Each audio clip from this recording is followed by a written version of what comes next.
Hi guys, Andrew here at Urban Automotive, Oakville, Ontario, Canada. Here to talk to you about BMW products and some oil leaks that they have.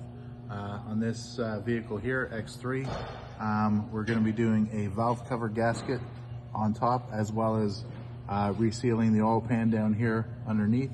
This is an X series, which is an all-wheel drive. This has the differential running through the oil pan, and not only does it leak oil, but we're going to change the seals on the in and outside of the drive axles, the through axles there. Full shampoo. Now this one does get pretty involved, as we have to drop the subframe, which means separating the rack from it, disassembling the control arms, and the main thing is supporting the engine from the top so that we have a clear view of working underneath while it's all apart. It is pretty in-depth. The labor's kind of high on it, so in case you wonder why it costs so much to fix your BMW, yeah, there's quite a bit involved. We'll give you a couple follow-up videos on as it's going along.